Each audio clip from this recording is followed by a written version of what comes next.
Well, what I want you to do during lunch, it's a really important component of the day for me, to make the whole day a continuity, to have lunch together, little groups, whatever.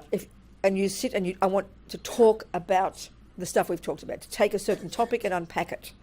I always quote this, but when I studied with my philosophy teacher, Geshe Tekchok, he'd always say 25% of what we get comes from listening, but 75% comes from what they call debate or discussion and thinking and contemplating, which is it's when it becomes real, So I really love that to be part of the day. So, gossip about the weather and complain about Mr. Trump, do whatever you like, but, do you understand? But discuss, go into detail, and no more than 2 or 3 people in one little group is really helpful. Now, if you don't want to do that, then the option is to be silent, okay? That's the option. 2 options. I can't be a policeman, I can't force you. They're the options. So it's really nice to have that discussion. So by the time you have your lunch over there, you can do the discussion over lunch, doesn't matter. I'd say an hour and a quarter, we need at least to relax. Then a bit longer, a bit less, doesn't matter. A bit more, hour and a quarter. So we stop at noon and come back at about 1:15. Okay. That sounds good? Yes, Good. yes, perfect. And we'll be serving lunch here as well. And if you haven't signed up, you could go there to the front desk and then... Fantastic. How kind you are to serve lunch. That's wonderful. It'll be delicious. Good. Okay, hello people on Facebook. I have just heard that Lama Zopa Rinpoche, my teacher, is now live streaming from his teachings in North Carolina, and it's not so auspicious that me, one of his disciples, is also kind of there as well. So I'm afraid we're going to turn off live streaming, and then the centre will put it on again, available later. So please forgive me for that. So I'm just saying hello so I can say goodbye, because it's really rude of me to be teaching while my Lama's teaching. Okay. Thank you, goodbye, I'll see you all later. Bye. Okay? Thank you, Earth. Okay. Okay, let's unpack karma a little bit. How we create it. The process in the mind. What happens? What is a negative action? What is a positive action? According to this model, how do we look at those things, Okay, so... what Buddha's saying in general is that every millisecond of anything any sentient being thinks or feels and then does and says sows seeds in the mind, programs the mind, leaves imprints in the mind, whatever analogy you like, And the seed analogy is that necessarily seeds we know will bring fruits. So, of course, how this actually works is obviously highly subtle and sophisticated. It's a bit like talking about the principles of botany. You put a seed in the ground, you give it a bit of time, a bit of water, and a bit of warmth, and you'll get a rose. We know that. But to actually be like a genetic botanist, do you understand? A highly sophisticated botanist who knows every millimetre of everything and every variation. The weather is a subtle degree this way, it'll turn this way, the pink. I mean, that needs enormous wisdom, doesn't it? To know the intricacies of actually how botany occurs. That's the analogy. So here the same, but it's all there. The teachings are all there about this view of karma, about the way it works. And as we progress our own selves, we will learn more and more the intricacies of it, and will experience the truth of the intricacies of this as and when we practice. That's the idea. So here we're talking very broad principles, okay? All right, so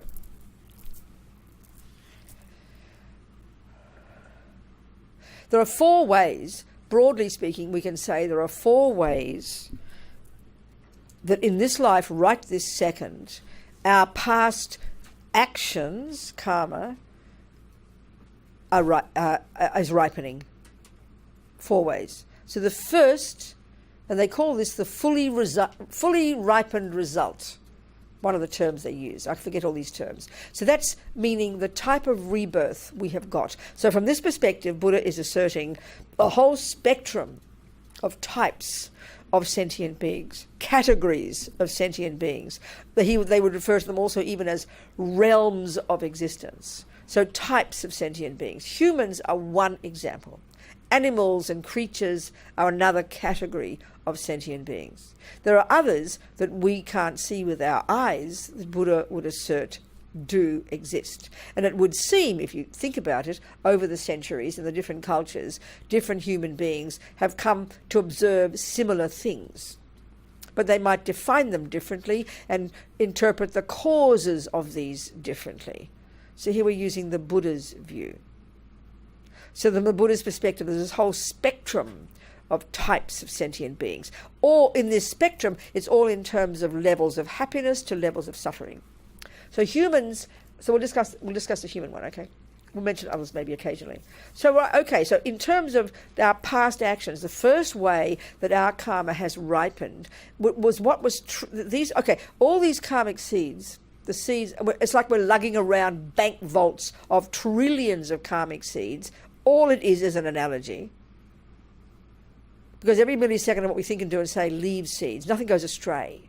So we're lugging around bank vaults of karmic seeds. And at the time we die, and they go into this in quite great detail, and this is what's described in Lama Zopa Rinpoche's book about how to help others at the time of death.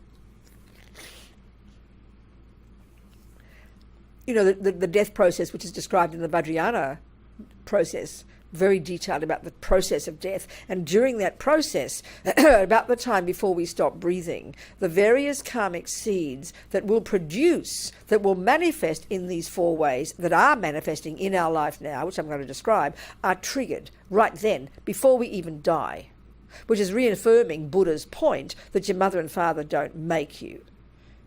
So the first one is the seeds that were triggered, or the seed that was triggered, that is the one that caused us to be programmed, in our case, programmed, to go to our mother's human womb several weeks later when she popped into bed with daddy, or whatever they do these days, different things now.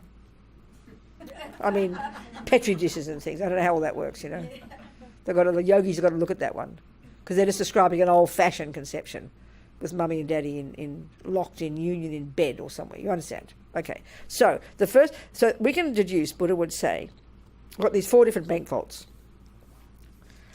and one of them is, we've got the main seeds. And I'll describe how you create these main ones. That's the one that produces a rebirth. So in our case, we could say a very powerful, virtuous karmic seed, a seed of morality, in particular a seed, of not killing, nourished, as Lama Zopa says, in the context of a spiritual practice, and even more than that, probably sown and nourished in the context of a spiritual practice, of keeping vows of morality. And we'll go into this. So that seed, one of those seeds, was triggered before we stopped even breathing in the past life. That already programmed us to go, in our case, to our mother's human womb. The second way so in other words, the main cause of our being in a human life is our past virtue. That is the main cause of our mind being in a human body as opposed to a dog body or an ant body, not to mention others. The main cause of that is a strong intentional seed act from an action of morality, virtue, practiced in the context of a spiritual practice, probably. Second, in this human mind, in this human body, it's fairly obvious, we then look at the next way the karma ripens, and that's in terms of our tendencies. So look at this. We've got the Mother Teresa and we've got the Hitler. They're both humans. If they never opened their mouths or did anything, you couldn't tell the difference. They're just bunch of humans, So that's the fruit of their past virtue. One track of karma, one bank vault of their virtuous seeds was triggered. Hitler ran to an Austrian housewife, and Mother Teresa went to a Bulgarian or something, wasn't it? Mummy, wasn't it? Something like that. The second way the karma ripened, and these seeds are also already triggered at that time too, is all the seeds that produce the personality of that person in the human body. Well, we can see the difference between Mother Teresa and Hitler. It's fairly evident. So look into our mind, all of these tendencies to be angry and loving and kind and intelligent, to like Buddhism, to like football, whatever it might be, to be psychotic, to want to jump on little girls all day, whatever it might be. They're our tendencies from our past practice of them. They're our karmic imprints. They're our tendencies. They were programmed with these at this time before we even left the previous body. Our mummy and daddy maybe haven't even met each other yet. The third little bank vault, the seeds are triggered in, will then produce what they call our experiences similar to the cause. The experiences similar to the cause. And this is relating to, simply speaking, the way we're seen and treated by others during this life. And if you think of it really simply, we're very social beings, aren't we?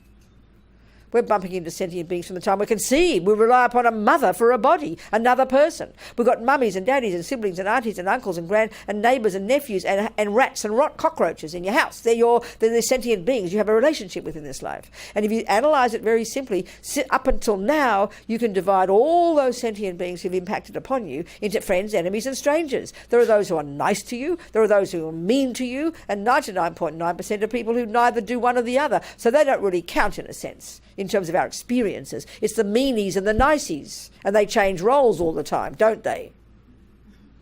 So we can see we're all treated in certain ways. We're seen in certain ways. Some people think we're a rapist.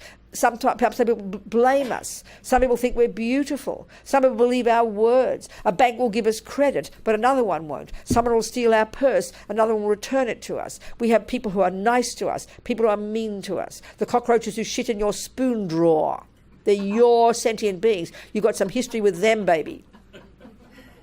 All the sentient, this is where it's so shocking for our mind, but according to this natural law, every tiny sentient being you bump into, you've met them before, and you've met them countless times before, and we've got some strong history together. So logically, the Buddha's view is there is no way in the universe you could have a tendency to be angry if you haven't got the imprint of being angry. And there's no way in the universe someone can be angry with you if you haven't been angry with them. It is logical according to this law. Of course, I know it's a shock to hear this. There's no concept like this in either the materialist view or the Christian view. So, okay, with the Christian view, we know there is a plan, but it's not our job to know the plan. God's got it in his pocket and he's allowed to keep it there. It's his business, he's the boss. But we have trust that he's got a plan, and that's pretty powerful. But the materialist one, we haven't got a view yet. So no wonder we're living in panic every day, because no one knows why most of these things happen. We don't know why, because our scientific model hasn't come up with answers yet. So of course we live in panic, because we don't know why things happen. But the Buddha's got his view, and it's karma, he says. And there's nothing that would ever happen to us that we haven't caused. We are the boss. You know, I think that's the best view in the universe. I love thinking I'm the boss. I love thinking I'm the cause of all my experiences. I think that's the most liberating thing I've ever heard. To think that someone else is in charge of it fills me with horror. I can't even have that lady telling me what to do on the road. The GPS, I did it one time ever. You've got to, no, please, I'm serious. You've got to hear me. I'm not being sarcastic. I'm not, I promise. That GPS, I used one time in DC. I'd never driven in DC. It was 15 years ago I used one. For me, it was, and I'm being silly, it was horrific. This person telling me what to, it means I had to have faith in her. And I'm not being sarcastic. I had to completely suspend judgment and have total faith that this person was leading me where I wanted. But I thought that was a horrific thing to do. I have my iPad and I follow my blue dot, and I want to see where I've come from, I want to see the options, and I want to see where I'm going. And I want to be able to make a choice at some point, because maybe Google doesn't show me the right road. Are you kind of hearing me? It's profound. I want to be in charge, not because I'm kind of a violent boss, I mean I am, but you understand, it's reasonable that you are in control of your life. When you read some of the stories of people, I mean, one guy in Iceland who arrived at the airport and his hotel was 2 miles away. There he was 320 kilometres later wondering where his hotel was because he put the wrong letter in the name. So he's just blindly following the Google. I mean, that's insanity. That's having blind faith. Are we communicating here?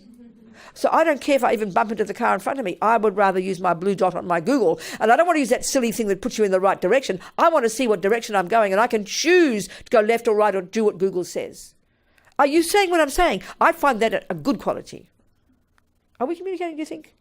So the thought that I made me and I caused my experiences and therefore I have the power to change them, that for me is the most liberating thing I've ever heard yet. And I think it's blissful. Are we communicating? So there's a good way to see it, not oh, you mean I'm the blame? That's pathetic. I love karma, I tell you. I remember when I first heard the teachings, Lama Zopa Rinpoche for 1 month, a Lam Rim course in Queensland. I tell you, I was drowning in confusion for 1 month. I heard the words, but this arcane, medieval packaging, I had no idea what he was saying. But when I heard the word karma, something resonated. I thought there's something in that word. That to me has been the most powerful thing all the time with the Buddhist teachings. I love it, I tell you.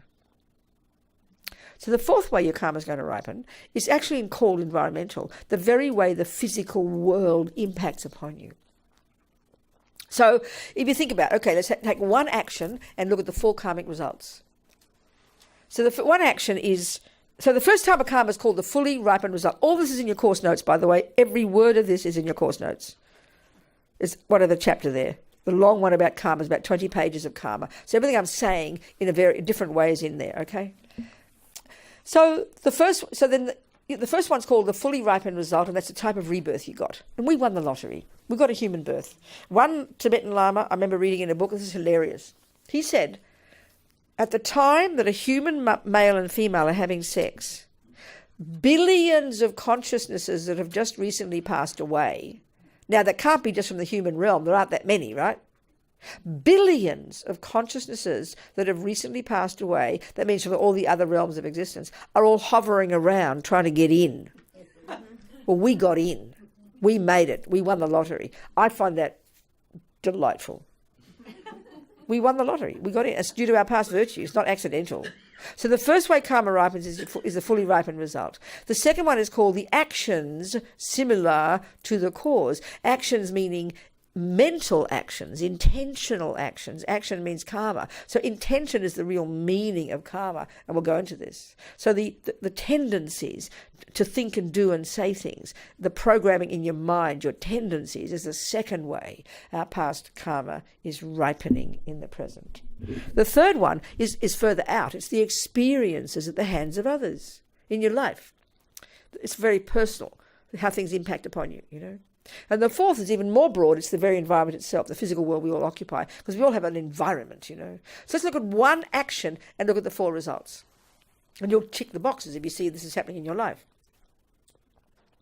So the 4 results from an action called conscious, intentional, non-killing, for example. Well, one of those, the fully ripened result, is the one we've got, a human body, a human birth. That's the fruit of that. That's the fully ripened result of non-killing. The second one, the tendency that is the result of non-killing is hardly a no-brainer. You're born in this life with no tendency to kill. I mean, like, duh, you know. But look at the world. Most humans have a tendency to kill something, and our science and even our religions support it with respect. I was taught as a Catholic that God made other creatures for humans' benefit. I'm not being rude, I'm just telling you. So it's a default view in most cultures to kill other beings, isn't it? Buddha suggests that all sentient beings want to be happy, all sentient beings don't want to suffer, all sentient beings have been our mummy countless lives, so best not, don't kill them, baby, back off. So to wake up into this life with no tendency to kill is pretty stupendous. The third result of non-killing is, guess what, as an experience, you will live a long life and you won't get killed. So far, so good. Our petrol tank of morality of non-killing, ripening as an experience, is still hasn't run out yet. We're still alive. So when you die, either get killed or you just die. As we say, from no medical reason, or even a medical reason. That's just when your life runs short. That's the fruit of past killing that manifests as an experience. Or if you don't get killed by others, then that's the fruit of non-killing. So you can extrapolate and put the opposite, you know. The fourth one, environmental karma, is that the very physical world you live in, that you occupy, that surrounds you, which is the food, the water, the air, the place where you live, the house, it doesn't harm you. It nourishes you. It supports you. It helps you. Food is delicious. Water is pure. Air is sweet. The environment's peaceful. doesn't harm you. That's the fruit of your non-killing. So this sounds pretty abstract to us, that our own past actions over countless lives literally are the main cause of these 4 things. It sounds pretty cosmic to us because we think it's all out there, having nothing to do with me, that life is completely random. I didn't ask to get born. I've got a lousy mother. No one knows why. I've got a rich, delicious mother. No one knows why. I've got a gorgeous next-door neighbour who thinks I'm lovely. I've got a lovely person at the bank who gives me money, even if I'm lying. We don't know why these things happen. We just think it's random and has nothing to do with us. Well, Buddha says everything has to do with us. Everything is our own karmic appearance, as Lama Zopa says. So it's a pretty cosmic view. And this is where it leads to emptiness, which we'll discuss after lunch. Because dependent arising is the logic that proves there is no inherent anything, and karma is the first example of the first level of dependent arising, which is that everything is the fruit of causes. There's nothing from its own side. So these things take a while to process, you know. So the logic of karma from the junior school grade 1 entry level Buddhism is that given that I do not want suffering, because I know I'm sick of it, because I know right now the suffering I have, I'm sick of it. So I don't want further suffering, and given that my mind will continue in the future, and given that my actions are the main cause, then it follows logically, of course, I'm going to abide by the laws of karma. I'm going to check up on the Buddha. I don't know it's true yet, but I'm going to accept it as my working hypothesis. I'm prepared to give it a go. So I will decide to not kill. Why? Because I don't want to get killed in the future, not to mention be born in the lower realms, not to mention die young, not to mention have, environmental diseases and not eat a peanut because it'll kill me. I don't want that. I know that. That's a fact. Like I don't want diabetes when I'm 70, if I'm only 20, so I'll stop eating sugar, even though I like my sugar. We understand cause and effect. We understand that things you do now bring future results. Hardly rocket science. Buddha just says it's about the mind and future lives. That's all. Same principle. So I will stop killing. Of course I will. For whose benefit? Mine. Compassion comes later. Hey, it's logical. Do I want to be stolen from? No, thank you. I'll stop stealing. Do I want to have someone take my partner? No, thank you. I'll stop cheating. It's logical. Just like I don't want diabetes, I'll stop eating sugar. It's not punishment, not reward. It's practical. But it takes time to think of it like this.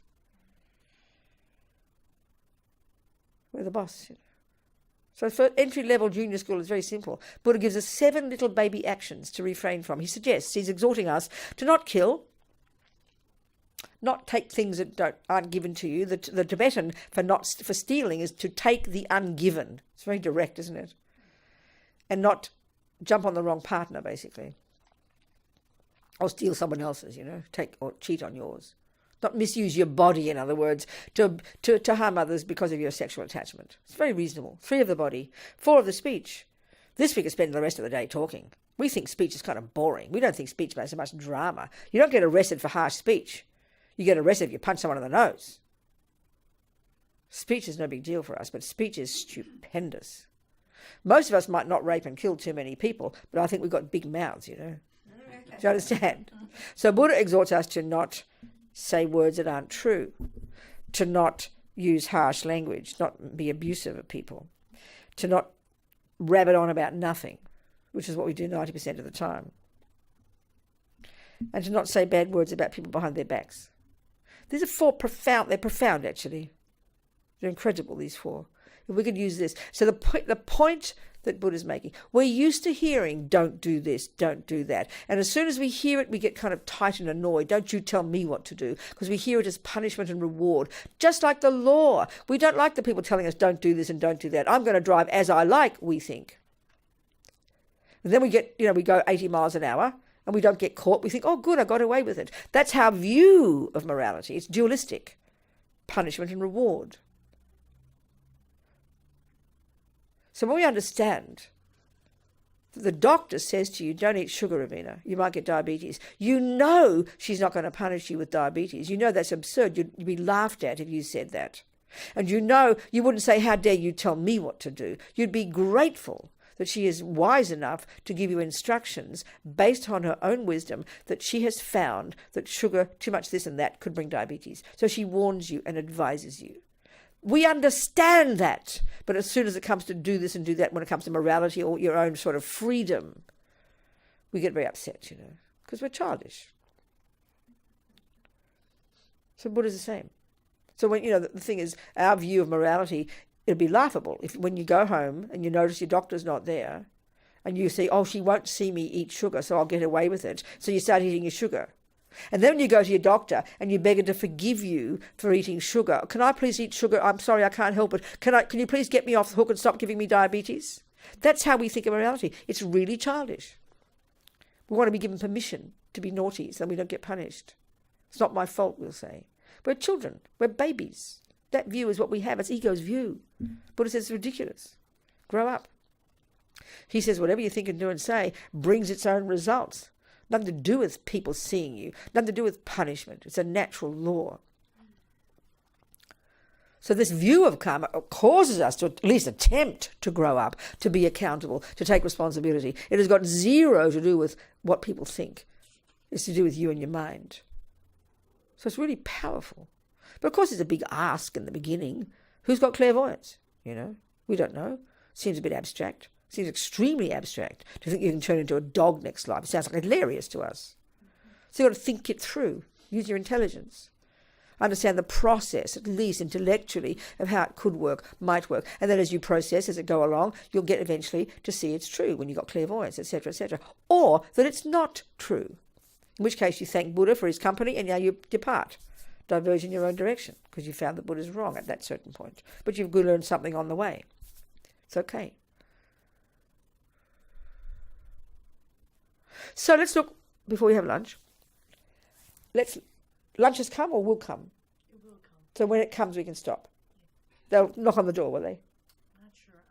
You better check about lunch, I think. She should be here in about 10 minutes. Okay, good. So, let's now go into let's unpack the components that are involved in an action that causes it to become bring a complete action which will bring the fully ripened result of a type of rebirth.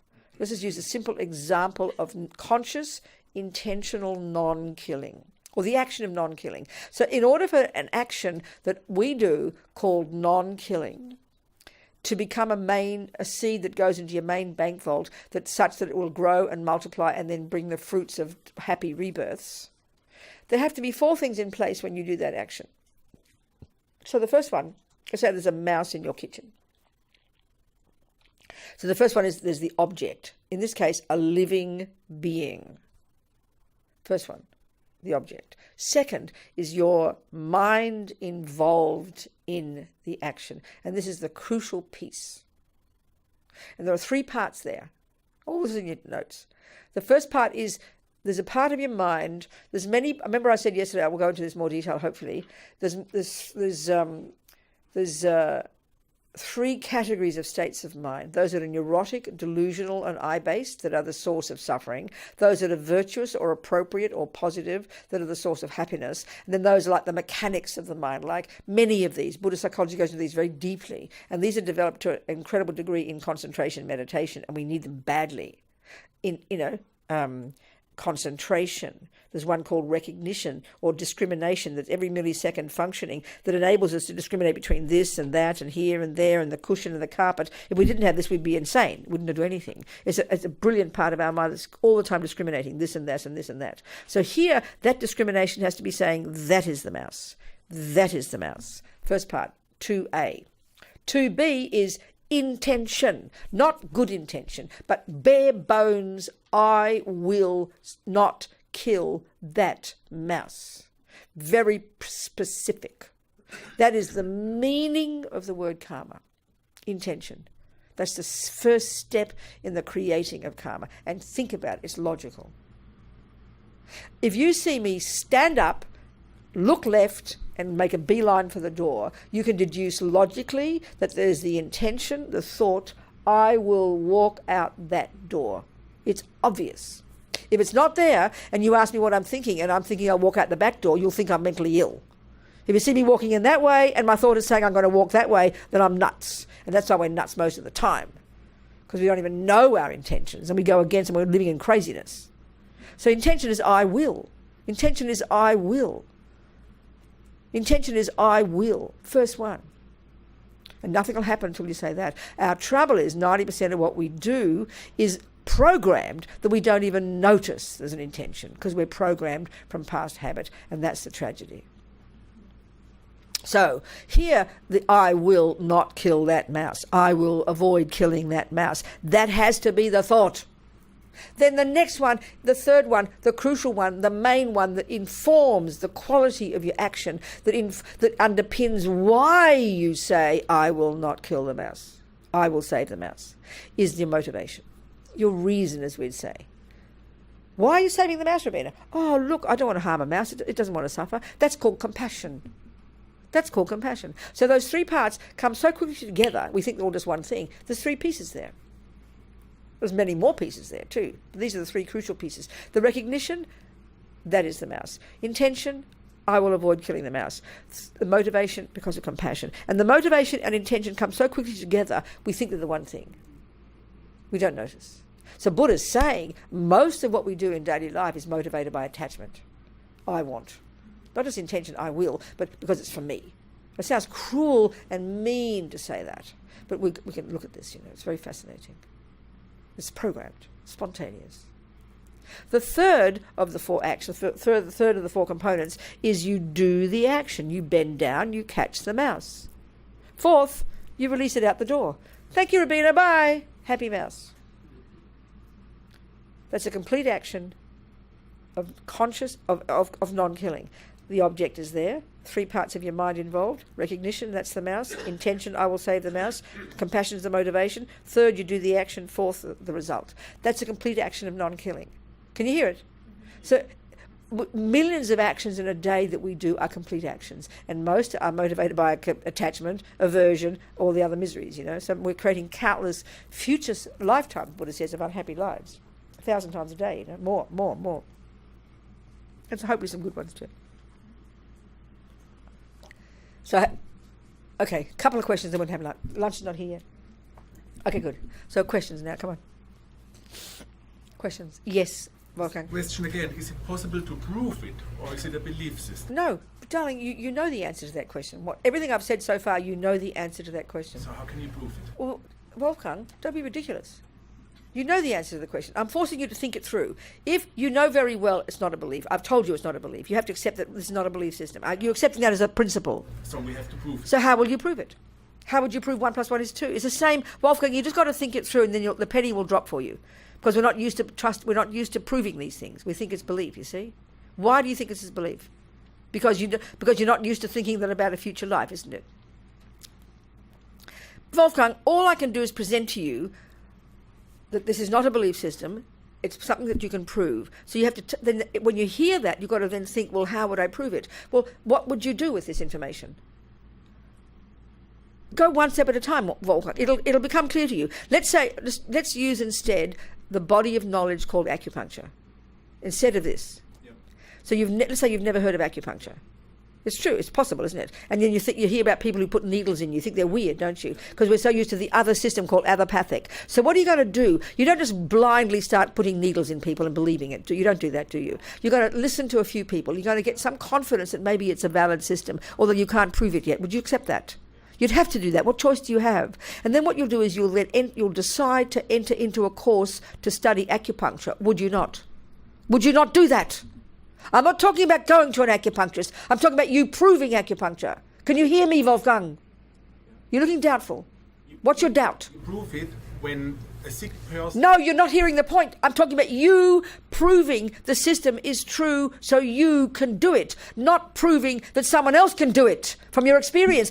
You can count oranges for me, so you can prove it's right, but I don't know it yet. You can count 3 oranges. I can't count yet, so I trust you. So you might get some result. It's true. That's not the proof I'm talking. I'm talking about you proving it as a philosophical position, as a view, as a method, you proving it yourself.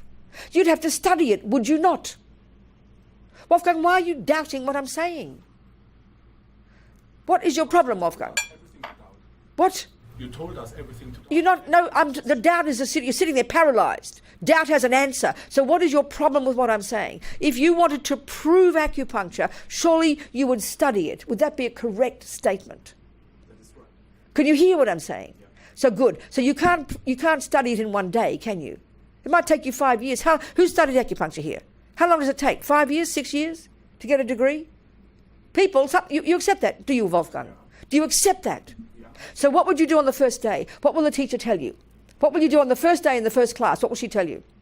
She might give you a description of meridians, mightn't she? But you've never heard of a meridian, have you? She'll give you the principles of what a meridian is and what is the liver one and what is the kidney one. And you have already decided you're going to take this as your working hypothesis. You've decided that. That's why you're paying your money and doing a course. Do you accept that?